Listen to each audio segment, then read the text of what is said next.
Костромской губернии Серегалича, в семье приказного Рыжова родился сын Алексашка. Отец вскоре умер, оставив жену и сына ни с чем. Но вдова приказного и сама дорого стоила. Она была из тех русских женщин, что в беде не срабеет, спасет, коня на скаку остановит, в горящую избу войдет. Алексашке было всего 14 лет, когда он пошел в люди добывать себе хлеб-соль. Уже тогда он считал грехом есть материн хлеб. И пошел он разносить почту между ближайшими городами. А помимо почтовой суммы, на его спине висела еще одна холщовая сумка, в которой лежала Библия, имевшая на Алексашку неодолимое влияние. Он знал наизусть писание многих пророков, но особенно Алексашка любил Исаию.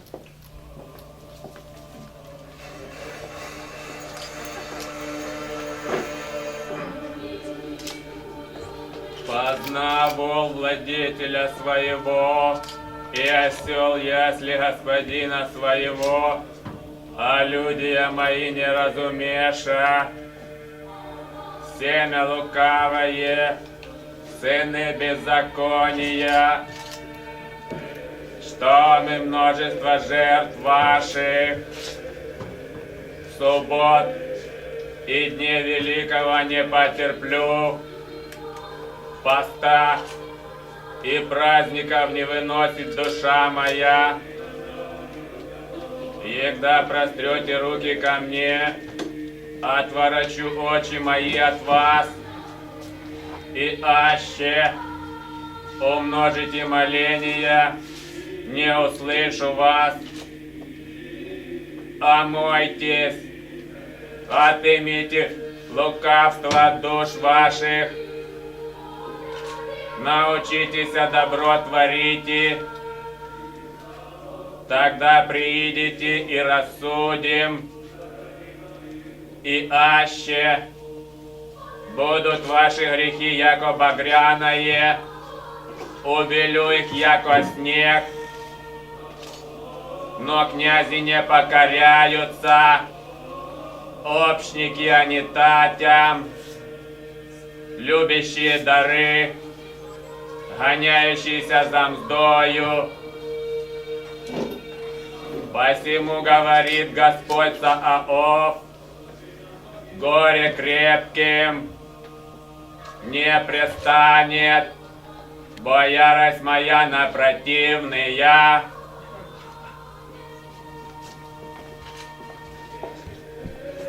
В Серегаличе, где проживал наш герой, было 7 каменных церквей, 2 духовных, 1 светское училище, 37 лавок, 7 фабрик и заводов, 3 трактира, 2 питейных дома и 3665 жителей обоего пола.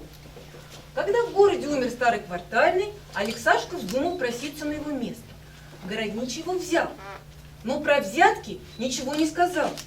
Алексашка, начитавшись Библии, и жил по Писанию. Орешки, сладкий горошек, семечки, яблочки. Пирожки, пирожки, покупаем пирожки, горячие, горячие, свежие, румяные, покупаем, покупаем. Что делать, матушка? Здравствуй, Мария Романовна. Здравствуйте, Ксениушка. Наш новый квартальный, Алексашка Рыжов, пирожницы Матрёны сын. Был Алексашка, а стал Александр Афанасьевич. Прими, Александр Афанасьевич, что тебя касается. Прими. За все, что меня касается, мне царь дал. А мзду брать Бог запрещает. Не дивись, матушка, наш новый квартальный Александр Афанасьевич взяток не берет. С первого дня не берет. Да. И сам не дает. За это его городничий не жалует. Все пытается найти в нем какую неправду или изъян по службе. Не берущий квартальный. Да разве такое бывает? Прежний квартальный. То пару буряков, то качан капусты, то полено. Все с воза тащишь. А этот? А этот не берет и ничего не тащит.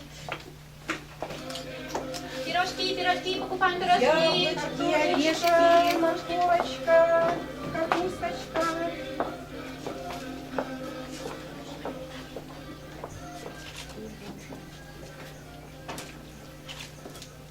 Сомневаюсь я насчет Рыжова. Нет у меня к нему доверия. А может, в нем какое неправославие имеется? Скажу тебе, Иван Кузьмич, что явного неправославия в Рыжове я не усматриваю.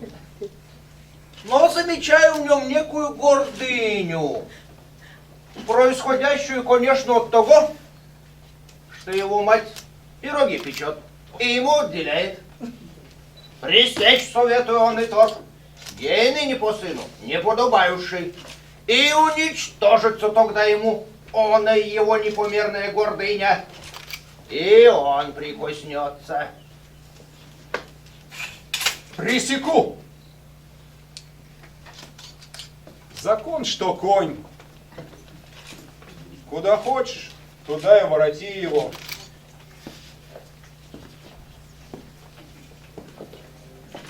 Семечки, орешки, яблочки, Пирожки, сладкий горошек. Душечки, бараночки, прянички, покупаем, свежие, капуста. Ну, Бог как-то помощь, матушка. Тебе, и тебе, Мария Антоновна, и тебе. Ой, дай Бог здоровья нашему Александру Афанасьевичу. Хозяин он добрый и человек хороший. Истина, матушка, истина. От мира не прочь на мир, не челобитчик. Дай Бог ему здоровечка. Дай Бог, Да дай Бог. что это за квартальный? Платья форменного не имеет.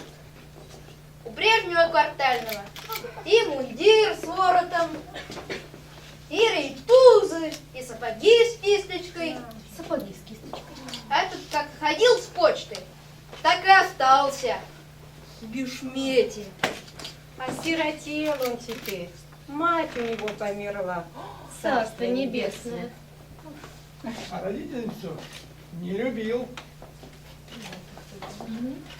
Хоронил мать Каридна. И за нее заплатил притчу по малости. А по самой пирожнице даже пирога не испек. И сорокаводство не заказал. Еретик. Мили не мели, твоя неделя. Да в пасхальный день никому из именитых особ не пришел с поздравлениями. Только со своими похристосовался. Да и то скупо. И за что так не любят нашего Александра Афанасьевича? Служит верой и правдою, а живет на одно лишь только жалование. Истина, матушка. А городичи, говорят, в нем сомневается. И протопоп ему не доверяет. Зато и городничиха, и протопопица за него. Городничиха прислала 2 меры картофеля, а он принес обратно. Сказал, за усердие благодарит, а даров не приемлет. Вот. Слышали?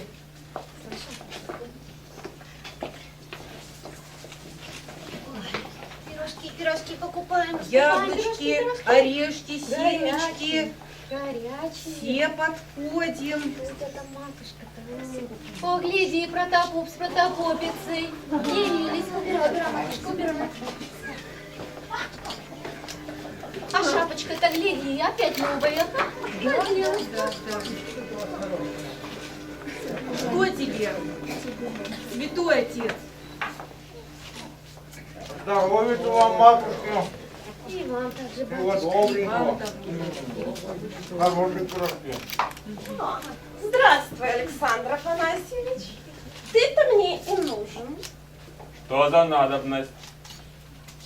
Николаша, прими.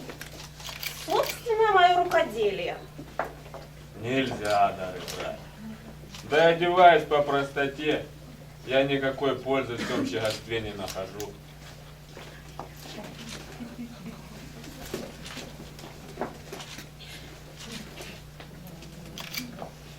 Вот бы кому пристало у алтаря-то стоять, а не вам, обиралам духовным. Да молчи, дура! Ха! Это же новость масонская! И если я ее услежу и открою, то смогу быть в большом отличии. И даже смогу В Петербург переехать. Верно, батюшка.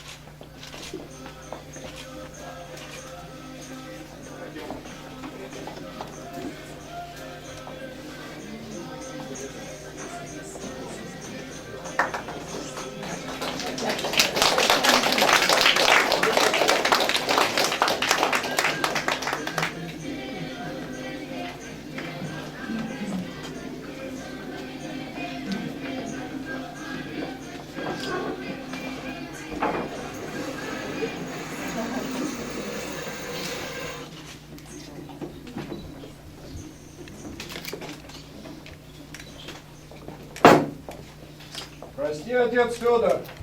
Бог простит, и я прощаю. Эй, Иван Кузьмич, пришли по мне Рыжова на неделе. Хочу я душу его обнажить. Чтобы знать, как поступить с ним по злобе его уклонения от истин православия. Ты уж постарайся, отец Федор. А то нет на него никакой управы.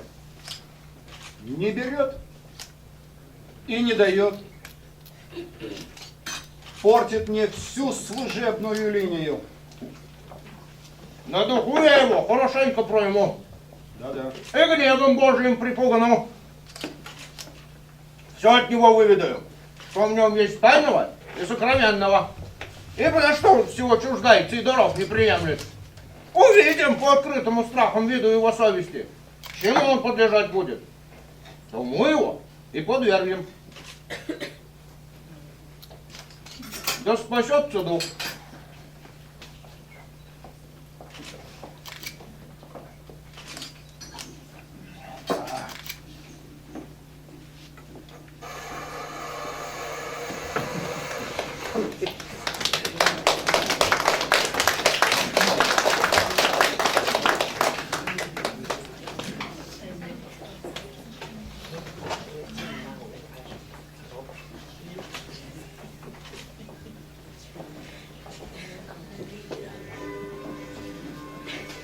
The 18th century, it's 21st, the same thing.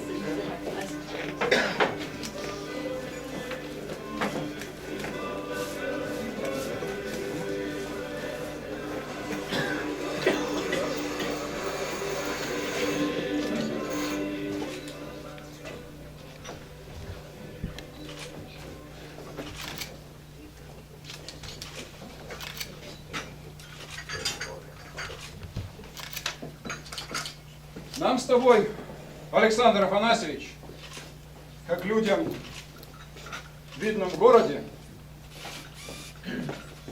нужно народу религии пример показать. Согласен, ваше благородие.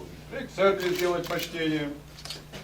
Изволь же, братец, гореть и исповедоваться. Согласен. А как мы, люди, на виду у всех, то на виду все это и должны сделать, а не как-нибудь прячутесь. Я протопопу на дух хожу. Он в духовенстве всех опытнее. И ты иди. Пойду к протопопу. Да. Ну, ты на первой неделе иди, а я на последней. Так и разделимся. И на это я согласен.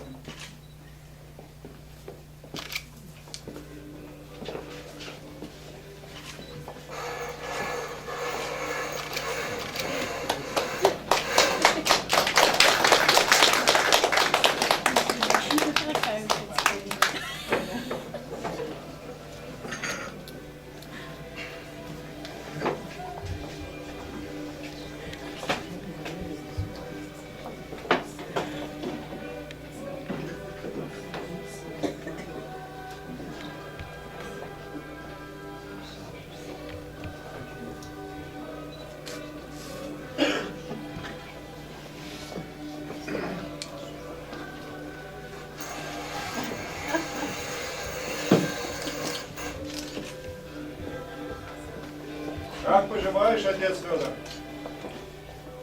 Господь взыскал паче моей стоимости. Почиваете? Прошка, через полчаса подашь. Как поживаете? Как Бог вас хранит? Ничего, слава Богу. Благодарствую. А с Рыжовым-то как? Высповедал я Рыжова. Даже похвалил. На все корки его пробрал. Но не нашел в нем греха к смерти. Каялся в одном, другом, третьем. Во всем не свет помал. Ну, грехи все простые, человеческие. А против начальства особо зла не мыслит. И не на вас, не на меня. Ты, значит, не думает. Ну, а что даров не приемлет, то это по одной вредной фантазии. Есть все-таки в нем эта вредная фантазия. Да. В чем она заключается-то? Библию начитался. Ишь его дурака угораздило. Так. Начитался от скуки. И позабыть не может. Эхи дурак. А что ж теперь с ним делать-то? А ничего с ним не сделаешь. Он уже очень далеко начитан. Неужели до самого, до Христа дошел? Всю прочитал. Ну теперь шабаш.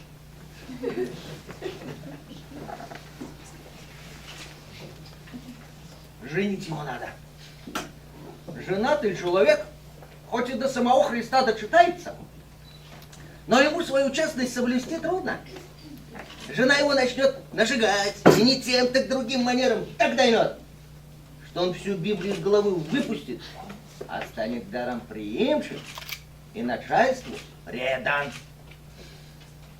Правильно мыслишь, отец Федор.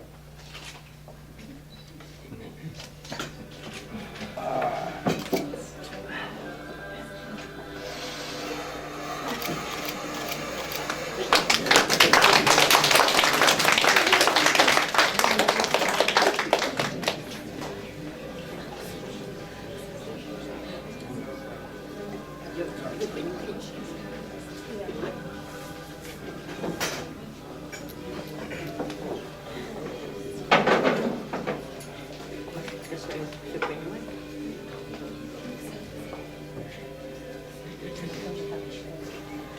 Я поняла.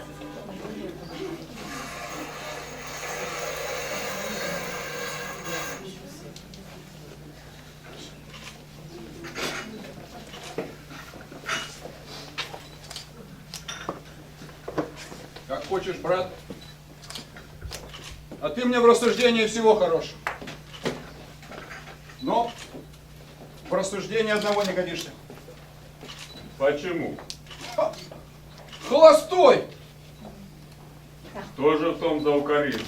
А в том-то и укоризна, что можешь что-нибудь вероломное сделать, да и сбежать в чужую губернию. Тебе теперь что? Схватил свою Библию, да и весь тут. Весь тут. Вот это и неблагонадежно.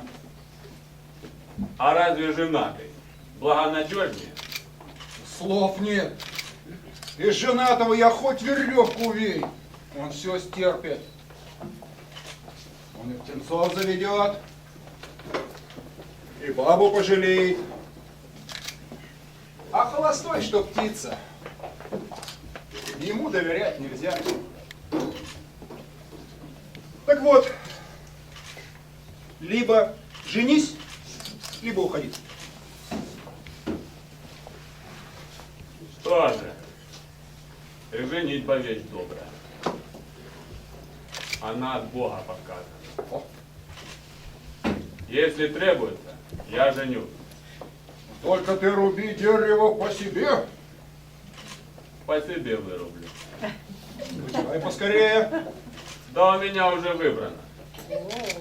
Надо только сходить и посмотреть, не взяли ли ее другие.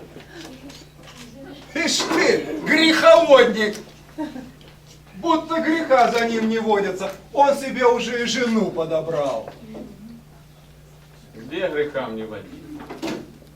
Полон сосуд мерзости. Да только невесту я еще не свахал. Но действительно на примете имею. И прошу позволения сходить на нее взглянуть. Где же она у тебя? Не здешняя? Видно, дальняя? Да так. И не здешняя, и не дальняя. У ручья при болотце живет. Так ступай, да немедли.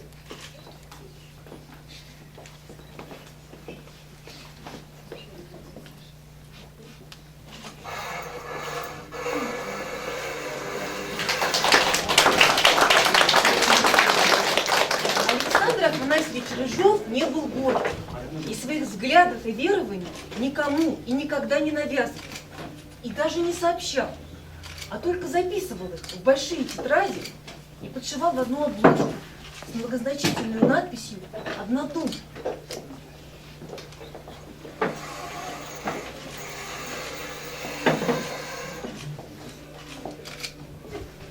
Александр Афанасьевич, пришло сообщение от нового губернатора. Вам велено исполнять должность городничего вместо Ивана Кузьмича. Имейте шею. Новый губернатор Сергей Степанович Ланской начал с того, что размел всю губернию, всех нерадивых выгнал. Он любил в людях честность и справедливость. И сам был добр, а также любил Россию и русского человека. Но понимал его барственно, как аристократ, имевший на все чужеземный взгляд и западную меру.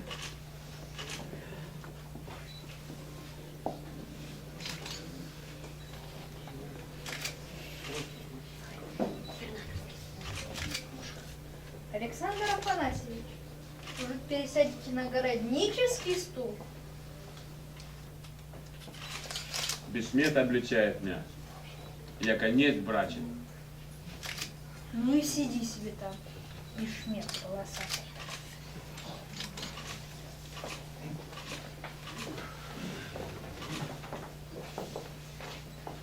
Да, Александр Афанасьевич, ты, видать, не знаешь, а губернатор-то по губернии ездит страшно. Скоро к нам пожалует. Встретить мы его должны притрепетно. Бударям, инвалидам, головы и усы на ваксе. Побольше выписать в оздоровку. Всех хороших лошадей выстаивать под губернатора. Надо мел, охры, город надо покрасить. Не должно водить народ в убытки. Разве губернатор разоритель края? Помилуй, Александр Афанасьевич, как же нам перед его превосходительством репрезентоваться? Тогда хоть шлагбаум покрасить, костюм вам переменить. Разгневается губернатор, увидя такое, что в бешмете сидишь. На новое платье нет у меня достатка. И что имею, в том и являюсь. Богу вообще нагишом предстану. Не в платье дело, а в рассудке и совести.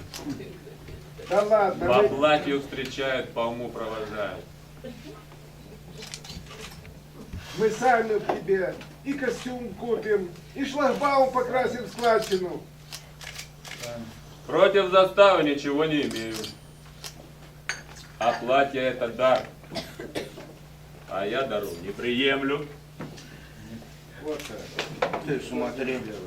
Так. Нет нужды ни в какой складчине. Платит тот пусть, кто всех провине. О, откупщик. И не поневоле какой, а из усердия пусть украсит заставу. Я об этом твоем усердии помяну в кратком слове святая губернатора и помолюсь о тебе в запрестольной молитве. Да заседателю сверхординарии выдашь тройную порцию французской водки, кизлярки и рому. Он зато отрапортуется больным и пусть пьет себе дома эту добавочную ординарию. И на улицу не выходит. А свой мундир отпустит вам. Вот тогда будут и овцы целы, и волки сыты. Согласен. Единственный батюшка. Слава Богу, мудрый совет.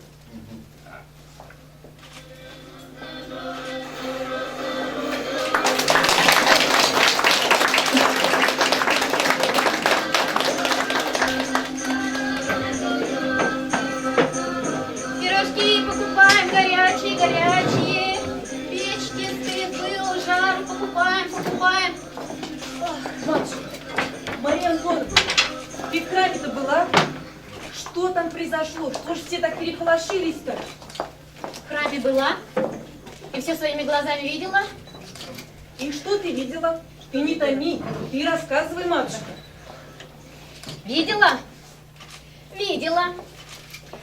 Видела, как Квартальный смирил губернатора. Не может быть. Может. Ну? В храм вошел губернатор надменно.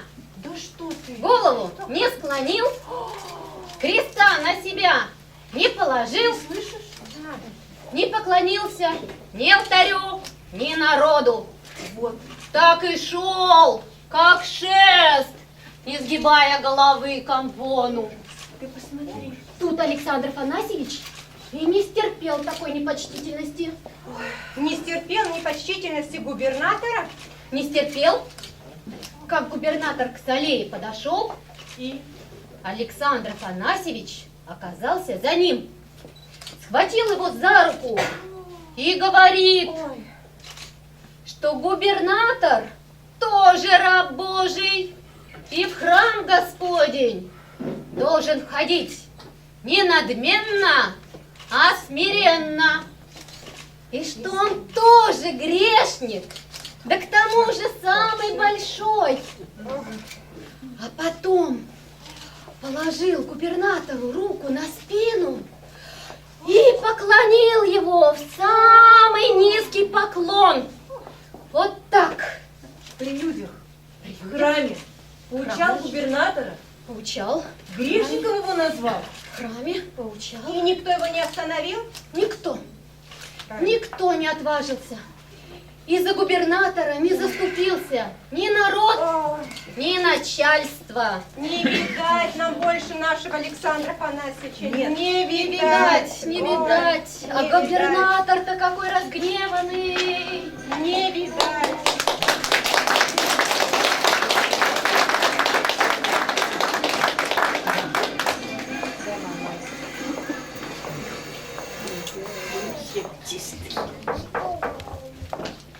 Прошу вас. Звали ваше превосходительство? Что за человек этот в церкви? И как он терпится в обществе?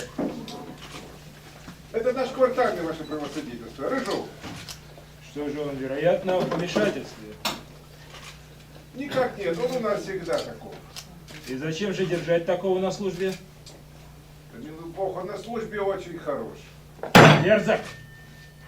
Нет, старший на шею сядет, скажет вести и повезет. Только много в Библии начитался. Этого расстроит ваше превосходительство. Вы говорите несообразное. Библия — книга божественная. Это точно так. Но не каждому ее честь дано. В иночестве от нее страсть мучает, а у мирских людей одно расстройство. Какие пустяки. А как он насчет взяток? Умерен ли? Помилуй Бог, ничего не берет. Но этому я уже ни за что не поверю. Точно не берет. А как же он? Какими средствами живет? Живет на одно жалование. Вы вздор мне рассказываете. Такого человека во всей России нет. Нет, а у нас такой объявился. И много ли ему жалования положено? Милый бог, 10 рублей в месяц. Так на это овцу прокормить нельзя. Нельзя. А он живет. А как же? Всем нельзя. А он живет. В Библии начитался, ваше Ну превосходительство. хорошо, Библии начитался. Что же он ест? Хлеб и воду. Хлеб и воду? Так это совсем удивительный человек. Я должен с ним переговорить. Пригласите его.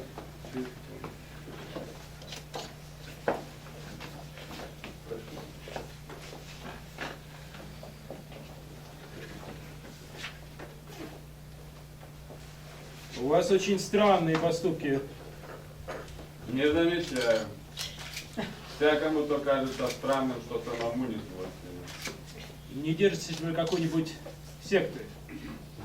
Здесь нет всех. Я в собор хожу. Исповедуйтесь. Богу при протопопе каюсь. Семья у вас есть? Есть жена с сыном. Жалование малое получаете. Беру в месяц 10 рублей. А не знаю, как это, много или мало. Это немного. Доложите государю, что для лукавого раба это мало. А для верного? Достаточно. Вы, говорят, никакими статьями не пользуетесь. Скажите по совести, быть ли это может так? А от чего же не может быть? Чемалые средства. Если иметь великое обуздание, то и с малыми средствами обойтись может. А чего же вы не просите на другую должность? А кто же эту занимать станет? Кто-нибудь другой.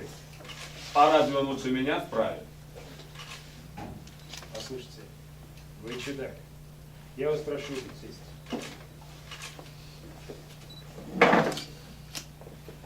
Вы, говорят, знаток Библии. Читаю. Сколько времени позволяет. И вам советую. Хорошо. Но могу ли я вас уверить говорить со мной совсем откровенно и по справедливости? Ложь заповедью запрещена. Я лгать не стану. Хорошо. Уважаете ли вы власти? Не уважаю. За что? Ленивы, алчны и пред престолом криводушны. Да. Вы откровенны. Благодарю. Вы также пророчествуете. Не.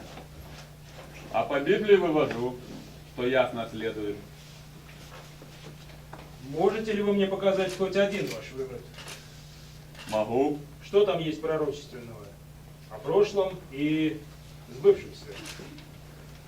Секундочку.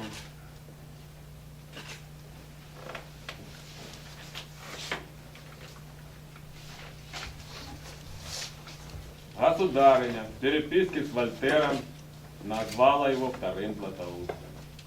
За сие несообразное сравнение жизнь нашей монархини не будет иметь спокойного конца. Исполнилось при огорчительном сватовстве Павла Петровича. Покажите что-нибудь еще. Извольте. Издан указ о попенном споре. Отныне хлад бедных хижин усилится. Надо ожидать особенного наказания. Исполнилось при кончине юной дочери императора Александра I. Теперь скажите последнее. Как вы не боитесь ни того, что пишете, ни того, что со мной в церкви сделали? Что пишу, то про себя пишу. А что в церкви сделал, то должен был учинить. Цареву власть оберегающий. Почему цареву? Дабы видели все его слуг к вере народной почтительными. Но ведь я мог обойтись с вами совсем не так, как обхожусь. А какое зло можно учинить тому, кто умеет на 10 рублей в месяц с семьей жить? Я мог велеть вас арестовать. Вас строги сытей едят, Вас сослали бы за эту дерзость. А куда меня можно сослать, где бы мне было хуже? И где бы мой Бог оставил меня? Он везде со мной. А кроме Его, никого не страшно. Хорошо, благодарю. Характер ваш почтенен. Вы можете идти.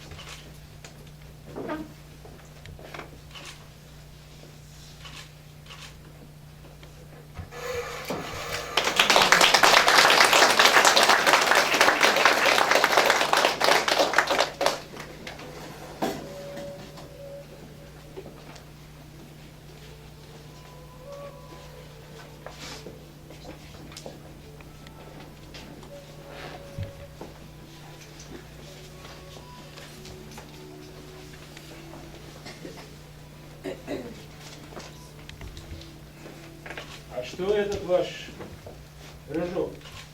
Каков он? Да он у нас такой некий этакий.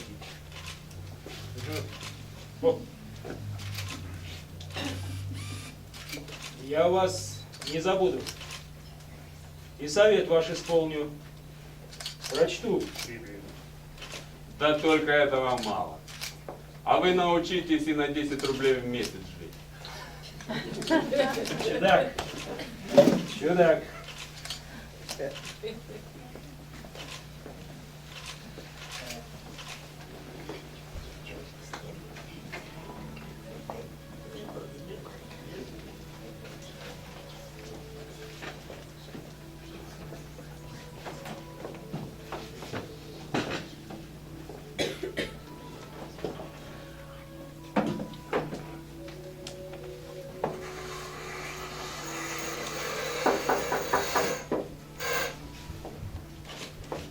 Господин Рыжов, по представлению Сергея Степановича Ланского, Рыжову Александру Афанасьевичу пожалован Владимирский крест с правом потомственного дворянства. Быть писано, сию награду возложить и носить по установлению. 19 мая 1840 год.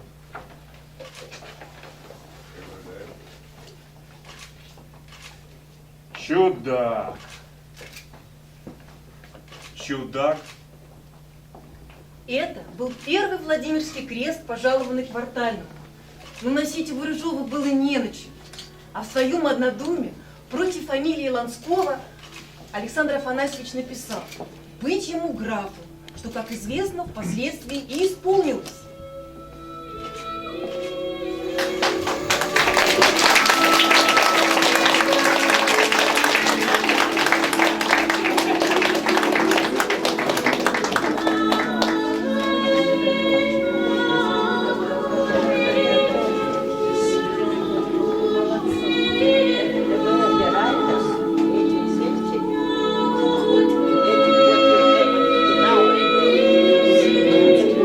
Exact.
Можно.